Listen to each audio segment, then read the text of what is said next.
As the war in West Asia rages on, the U.S. is now beginning to feel the heat of Iranian retaliation. Its losses in the region are mounting significantly and at a pace not anticipated by Washington. In the latest, the U.S. military lost 4 personnel after an American KC-135 aerial refueling aircraft crashed in western Iraq. 4 U.S. crew members lost their lives in the crash, while the U.S. Central Command claims the incident did not occur due to hostile or friendly fire. Iran-backed Islamic Resistance Group has taken responsibility for the downing of the aerial refueler. Interestingly, this crash comes just a day after the U.S. CENTCOM shared footage of mid-air refueling. This is not the first time that the U.S. has lost air assets in the ongoing war. On the 1st of March, remember, 3 U.S. F-15s flying in support of the Operation Epic Fury had crashed over Kuwait. While the 6 crew members had ejected safely, the U.S. Central Command had claimed that the jets were mistakenly downed due to friendly Kuwait fire. Earlier, an Iranian drone attack in Kuwait's Shuaibah airport had killed at least 7 U.S. personnel and left dozens of them injured. The Iranian drones had struck a U.S. tactical operations center just outside of Kuwait City. Reports suggest the injured American personnel have suffered serious injuries.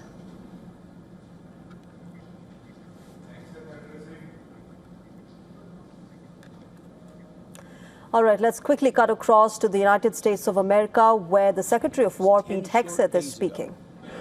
The combination of the world's 2 most powerful air forces is unprecedented and unbeatable.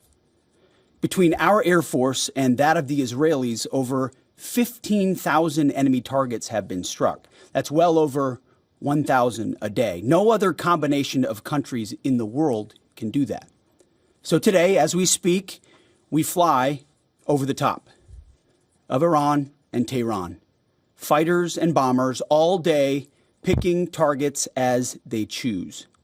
As our intelligence gets better and better and more refined. Looking up, the IRGC and Iranian regime sees only 2 things on the side of aircraft: the stars and stripes and the Star of David. The evil regime's worst nightmare. Iran has no air defenses. Iran has no air force. Iran has no navy. Their missiles, their missile launchers and drones being destroyed or shot out of the sky. Their missile volume is down 90%. Their one-way attack drones yesterday, down 95%. And as the world is seeing, they are exercising sheer desperation in the Straits of Hormuz. Something we're dealing with, we have been dealing with it, and don't need to worry about it. We're on plan to defeat, destroy, disable all of their meaningful military capabilities at a pace the world has never seen before. But it's not just that Iran doesn't have a functioning air force, or that their entire navy is at the bottom of the Persian Gulf, or their missile force is shrinking daily.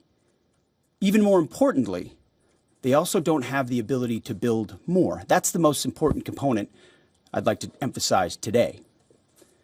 Soon and very soon, all of Iran's defense companies will be destroyed. For example, as of 2 days ago, Iran's entire ballistic missile production capacity, every company that builds every component of those missiles, has been functionally defeated, destroyed. Buildings, complexes, and factory lines all across Iran destroyed. So we're shooting down and destroying what missiles they still have in stock, but more importantly, ensuring that they have no ability to make more. Their production lines, their military plants, their defense innovation centers defeated. Iran's leadership is in no better shape. Desperate and hiding, they've gone underground, cowering. That's what rats do. We know the new so-called not-so-supreme leader is wounded and likely disfigured. He put out a statement yesterday, a weak one, actually, but there was no voice and there was no video. It was a written statement. He called for unity. Apparently killing tens of thousands of protesters is his kind of unity. Iran has plenty of cameras and plenty of voice recorders. Why a written statement? I think you know why. His father, dead. He's scared, he's injured, he's on the run, and he lacks legitimacy. It's a mess for them. Who's in charge? Iran may not even know. With every passing hour, we know, and we know they know, that the military capabilities of their evil regime are crumbling. They can barely communicate, let alone coordinate. They're confused, and we know it. Our response? We will keep pressing. We will keep pushing, keep advancing. No quarter, no mercy for our enemies. Yet some in this crew, in the press, just can't stop. Allow me to make a few suggestions. People look up at the TV and they see banners, they see headlines. I used to be in that business, and I know that everything is written intentionally. For example, a banner or a headline, Mideast war intensifies, splashing on the screen the last couple of days, alongside visuals of civilian or energy targets that Iran has hit, because that's what they do. What should the banner read instead? How about Iran increasingly desperate? Because they are. They know it, and so do you, if it can be admitted.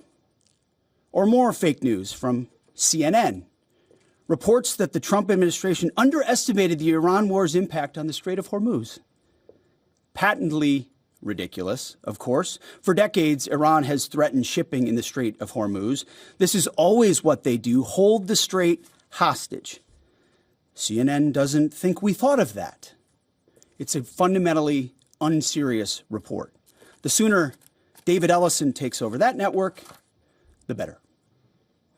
Another example of a fake headline that I saw yesterday, war widening. Here's a real headline for you for an actual patriotic press. How about Iran shrinking, going underground? You see, Iran's leaders are hiding in bunkers and moving into civilian areas. The only thing that is widening is our advantage. Not to mention our Gulf partners stepping up even more, now going on the offense, and have always been with us on the defense with collective and integrated air defenses. Our will, it is unshakable. Our options, maximized, and our capabilities still building. We're going up, they're going down. As I said from the start, President Trump holds the cards. He'll determine the pace, the tempo, and the timing of this conflict. His hand firmly on the wheel, as well as on the throttle setting. America first, peace through strength in action. From day one, as our nation expects and the president demands, our warriors have fought with lethality, precision, and rapid innovation. In fact, today will be, yet again, the highest volume of strikes that America has put over the skies of Iran and Tehran. The number of sorties and number of bomber pulses, the highest yet, ramping up and only up. And quantity has a quality of its own as we continue to ramp up. Every tool of AI, of cyber, of space, EW, counter-UAS, you name it, we're employing it. Blinding, confusing, and deceiving our enemy. Because we know who the good guys are here. And the American people do too. And that makes my job simple.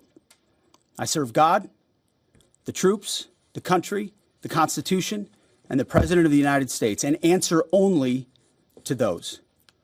All in service of victory on the battlefield and the military objectives that we've laid out from day one.